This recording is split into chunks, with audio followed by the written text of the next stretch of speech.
এই যে বন্ধুরা দেখতে থাকো, এই যে আমার যে টান কচু গাছটা, সেই কচু গাছটা থেকে এই যে চারা বের হয়েছে। এই যে চারাগুলি আরেকটু বড় হলে আমি আলাদা করে লাগাবো। এই যে 3টা চারা বের হয়েছে, 1টা 2টা 3টা। বন্ধুরা দেখতে থেকে কি সুন্দরভাবে চারাগুলি বের হয়েছে। এই যে এখানে আমার কিছু শিম গাছ, শীতকালের জন্য আমি শিম গাছগুলি লাগানো হয়েছে। এখন এইভাবে একটু অল্প জায়গার ভিতরে ভাজতেছে, কারণ এগুলি যখন শীত আসবে, কুয়াশা পড়বে, তখন বাউনি দিয়ে দিব, তখন এই গাছগুলি ভালোভাবে ভাজতে পারবে। এই যে বন্ধুরা দেখতে থাকো, এই যে এখানে আমার লেবু গাছে কি সুন্দরভাবে লেবু হয়ে আছে। এই যে একটা লেবু কি সুন্দর, আরও অনেক লেবু বের হবে। এই যে গাছটা অনেক সুন্দরভাবে, এই যে কি সুন্দরভাবে টানা হয়ে আছে গাছটাতে। এই যে আমার ভিডিওটা আপনাদের কাছে যদি ভালো লাগে থাকে, তাহলে একটা সাবস্ক্রাইব, পাশে থাকা বেল বাটনটি বাজিয়ে দেবেন। এই বলে আমি বিদায় নিচ্ছি। আল্লাহ হাফেজ। আসসালামু আলাইকুম। আশা করি সবাই ভালো আছেন। আজ বন্ধুরা দেখতে থাকো, এই যে আমার চাল কুমড়া গাছ। কিছুদিন আগে আমার চাল কুমড়া গাছটাতে আমি জৈব সার, সাদা সার, লাল সার, এগুলি সব দেওয়া হয়েছে, গোবর সারও দেওয়া হয়েছে। সেই জন্য গাছের পাতাগুলি কি সুন্দর, এক একটা পাতা অনেক বড় বড় হয়ে আছে। এই যে গাছটা মাচাতে বাউনি দিয়েছে, মাচাতে কি সুন্দরভাবে এই যে গাছটা ভাইতেছে।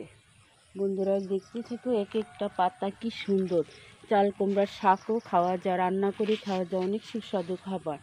এই যে আমার চাল কুমড়া গাছটা কীভাবে কিছুদিনের ভিতরে এই যে আগাটা বড় হয়ে, এই যে আগাটা এখানে এই যে বাউনি দিয়ে দিচ্ছি, সেই যে আগাটা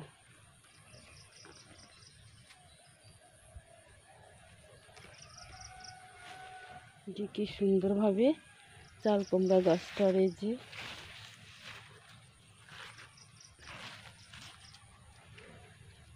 এক একটা ডোগা কি সুন্দর হয়ে আছে।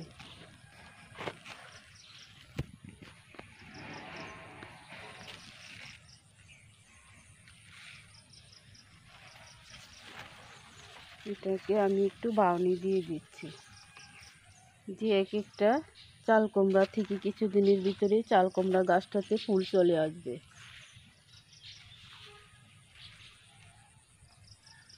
ফুল আসেনি, এই যে ফুল চলে আসবে। এই যে ফুল আসছে, এই যে দেখা যাচ্ছে ফুল, এই যে ফুল আসছে।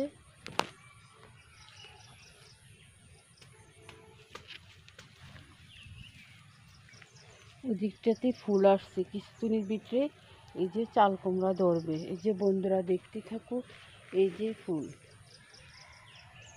এই যে ফুল আসছে, এখানটাতেও ফুল চলে আসছে, যেখানেও ফুল চলে আসছে।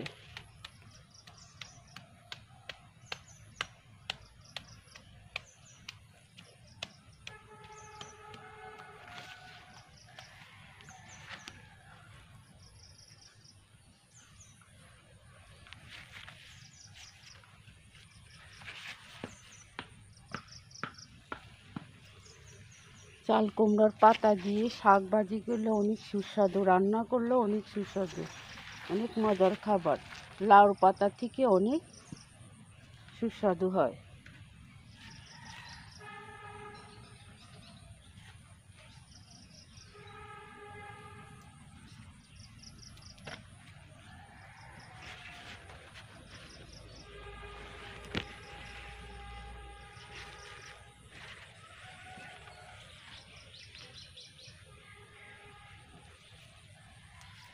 যে কি সুন্দরভাবে আমি কিছুদিন আগে আমার এই চাল কুমড়া গাছে অনেক পোকা আক্রমণ করেছিল, সেই জন্য আমি হলুদের গুঁড়া ছিটে দিচ্ছি। হলুদের গুঁড়া ছিটে দেওয়াতে চাল কুমড়া গাছটা কি সুন্দরভাবে সচেত হয়ে আছে। বন্ধুরা দেখতে থাকো, অনেক এই যে এক একটা পাতাতে আর কোনো পোকাই নাই, অনেক পোকা ছিল, সেই পোকাগুলি চলে গেছে।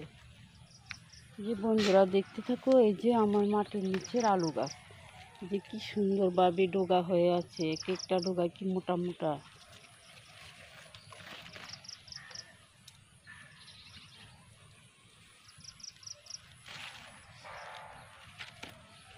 যে এখানে আমি সবজি চামড়া দিয়েছি, সবজি চামড়া দেওয়াতে গাছের এই যে গোড়াতে কি সুন্দর ভাবে মোটা হয়ে আছে।